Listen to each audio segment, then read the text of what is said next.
نحمدہ ونصلی علی رسولہ الکریم اما بعد فاعوذ باللہ من الشیطان الرجیم بسم اللہ الرحمن الرحیم۔ پیارے آقا صلی اللہ تعالی علیہ وسلم کے دیوانوں، ایک حدیث پاک کا مفہوم میں آپ کے پاس پیش کر رہی ہوں۔ امید ہے کہ اس کو سن کر ہم سبھی کے دلوں میں ایمان کا جذبہ پیدا ہوگا۔ ایک نوجوان تھا، وہ اللہ کے رسول صلی اللہ تعالی علیہ وسلم کی بارگاہ میں آیا اور آنے کے بعد اس نے کہا، یا رسول اللہ، مجھ سے ایک گناہ ہو گیا ہے، یا رسول اللہ، مجھ سے زنا ہو گیا ہے، اور آپ مجھے حد لگائیں اور مجھے گناہ سے پاک کر دیں۔ اسلام کا جو قانون ہے کہ اگر کوئی شادی شدہ زنا کر لے تو اس کو پتھر مارے جاتے ہیں، اور اس وقت تک پتھر مارے جاتے ہیں جب تک کہ وہ بندہ مر نہ جائے، اور اگر غیر شادی شدہ زنا کر لے تو پھر اسے 100 کوڑے مارے جاتے ہیں۔ تو اس نے کہا، یا رسول اللہ، مجھ سے زنا ہو گیا ہے، آپ مجھے حد لگائیں اور مجھے پاک کریں، اس لیے کہ جب حد لگے گی تو یہ امید ہے کہ قیامت کے دن اللہ تبارک و تعالی حساب نہیں لے گا، اس سے سوال نہیں کیا جائے گا۔ تو آقا کریم صلی اللہ تعالی علیہ وسلم فرماتے ہیں کہ تو نے زنا نہیں کیا ہوگا، ذرا توجہ تو کریں۔ سید المعصومین کا یہ انداز گناہگاروں کے ساتھ کیا ہے کہ وہ آ کر خود کہتا ہے کہ میں نے زنا کیا ہے، اور آقا فرماتے ہیں کہ تو نے زنا نہیں کیا ہوگا، تو نے صرف بوس و کنار کر لیا ہوگا، چل جا یہاں سے۔ اس نے کہا، نہیں یا رسول اللہ، میں نے زنا ہی کیا ہے۔ سرکار فرماتے ہیں، اپنے صحابہ سے کہتے ہیں کہ کہیں یہ شراب کے نشے میں غلط باتیں تو نہیں کہہ رہا ہے، اس کا منہ سونگو۔ تو صحابہ نے منہ سونگا، کہا، نہیں یا رسول اللہ، اس نے شراب نہیں پیا ہے، یہ شراب کے نشے میں نہیں ہے۔ پھر اس نے کہا، حضور، میں نے زنا کیا ہے۔ آقا فرماتے ہیں، اس پر پاگل پن کا دورہ تو نہیں پڑتا کہ کہیں پاگل پن کے دورے کی وجہ سے یہ اس طرح کی باتیں کہہ رہا ہے اور اپنے آپ کو زانی کہہ رہا ہے۔ دیکھو سید المعصومین کو کہ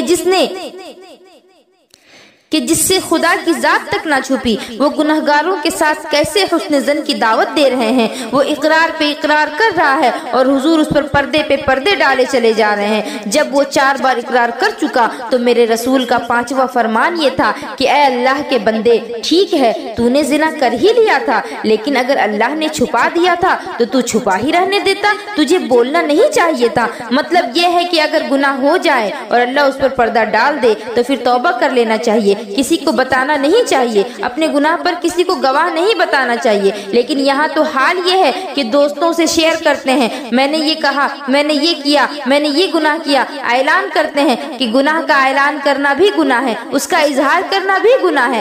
ایسے بھی پارسا لوگ ہیں ہمارے سماج میں جو کہ کہتے ہیں کہ آج فجر کی نماز چھوٹ گئی۔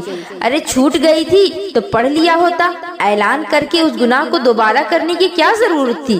گناہ کا اعلان بھی گناہ ہے۔ وہ یہ سمجھتے ہیں کہ لوگوں کو کہیں گے تو لوگ یہ سمجھیں گے کہ میں نماز کا عادی ہوں، آج نماز چھوٹ گئی۔ ایسا نہ کریں اور ایسا ہرگز نہ کریں، یہ سب باتیں لوگوں کو بتانے والی نہیں۔ گناہ کا اظہار کرنا بھی گناہ ہے اور گناہ کا اعلان کرنا بھی گناہ ہے۔ تو آقا کریم صلی اللہ تعالی علیہ وسلم نے فرمایا کہ جب اللہ نے پردہ ڈال ہی دیا تھا تو پردہ پڑے رہنے دیا ہوتا، تو نے ایسا کیوں کیا؟ اب بہرحال تو نے جب اقرار کر ہی لیا ہے تو پھر سرکار نے صحابہ سے کہا کہ لے جاؤ اسے اور اسے پتھر مارو، اس پر پتھر برساؤ۔ صحابہ اسے لے گئے اور اس نوجوان کو پتھر مارنے لگے۔ جب اس صحابی کو پتھر لگا تو وہ بھاگا۔